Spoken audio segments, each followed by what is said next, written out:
వికారాబాద్ జిల్లా యాలాల మండలం అన్నాసాగర్ గ్రామానికి చెందిన రేషన్ డీలర్ అవినీతికి అక్రమాలకు పాల్పడుతోందని ఆయనని వెంటనే తొలగించాలని గ్రామస్తులు కేవీపీఎస్ ప్రజా సంఘాల నాయకులు డిమాండ్ చేశారు. ఈ సందర్భంగా తహసీల్దార్ కార్యాలయం ముందు ధర్నా నిర్వహించారు. అనంతరం మాట్లాడుతూ రేషన్ కార్డులో పేర్లు తొలగించకుండా ముందే బియ్యం ఇవ్వడం లేదని అన్నారు. అంతేకాకుండా సరైన టైంకు బియ్యం ఇవ్వడం లేదని ఆరోపించారు. బియ్యం వేసే మిషన్పై పంపు పెట్టించుకుని మరుసటి రోజు బియ్యం వేస్తానని చెప్పడం, బియ్యం వేయమని గ్రామస్తులు గట్టిగా అడిగితే బెదిరించడం వంటివి జరిగిందని ఆరోపించారు.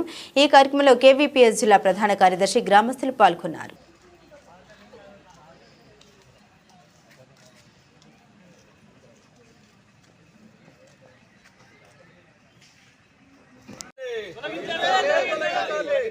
అన్నసాగర్ రేషన్ డీలర్లు వెంటనే తొలగించాలి. అక్రమాలకు అవినీతికి పాల్పడుతున్న రేషన్ డీలర్లు వెంటనే తొలగించాలి. అవినీతి అక్రమాలకు పాల్పడుతున్న అన్నసాగర్ డీలర్లు వెంటనే సస్పెండ్ చేయాలి. రిపోర్ట్ ఇవ్వని ఆర్ఐని వెంటనే సస్పెండ్ చేయాలి. ఎంఆర్ఐ చెరసార్ వెంటనే అన్నసాగర్ గ్రామం రిపోర్ట్ ఇవ్వని ఆర్ఐని వెంటనే సస్పెండ్ చేయాలి. ఎంఆర్ఐని వెంటనే సస్పెండ్ చేయాలి. అన్నసాగర్ రిపోర్ట్ ఇవ్వని ఎంఆర్ఐ చేయండి సార్ వెంటనే తొలగించాలి. అన్నసాగర్ డీలర్లు వెంటనే అవినీతికి అక్రమాలకు పాల్పడుతున్న రేషన్ డీలర్లు వెంటనే తొలగించాలి. అవినీతికి అక్రమాలకు పాల్పడుతున్న రేషన్ డీలర్లు వెంటనే సస్పెండ్ చేయాలి. రిపోర్ట్ ఇవ్వని ఆర్ఐని వెంటనే.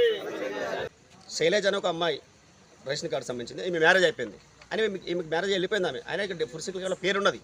అంటే ఇట్లా దాదాపు చూస్తుంటే 62 మంది మనకు పేర్లు కనిపిస్తూ ఉన్నాయి. అంటే చనిపోయిన వాళ్ళు కానీ మ్యారేజ్ అయిన వాళ్ళు. వీళ్ళ కనుక పేర్లు నిజంగా తొలగిస్తే బియ్యం వేయడానికి అవకాశం ఉంటుంది. ఆటోమేటిక్గా బియ్యం వస్తున్నాయి. ఈ రకంగా గ్రామస్తులందరూ కలిసి చనిపోయిన మ్యారేజ్ అయిన వాళ్ళు కూడా బియ్యం ఏకపోయి ఆ యొక్క అవినీతి అక్రమాలు పడుతున్న రేషన్ డీలర్ల పైన తక్షణమే చర్యలు తీసుకోవాలి. ఈ యొక్క ఇటు విషయాన్ని 2 సార్లు తహసీల్దార్ గారికి ఫిర్యాదు చేస్తే కూడా గిరిజవారి గారు గ్రామాన్ని సందర్శించి గిరిజవారి ఆధ్వర్యంలోనే రేషన్ బియ్యం పంపిణీ చేయడం జరిగింది రాత్రి 10:30 వరకు. ఈ యొక్క ఇటు విషయాన్ని కనీసం రిపోర్ట్ చేయకుండా ఈ యొక్క గిరిజవారి మండల గిరిజవారి చరణ్ గారిని వెంటనే సస్పెండ్ చేయాలి. ఎందుకంటే ఒక డీలర్కు కొమ్ము కాస్తున్నటువంటి పక్షపాతం వహిస్తున్నటువంటి ఆర్ఏ గారిని వెంటనే సస్పెండ్ చేయాలి.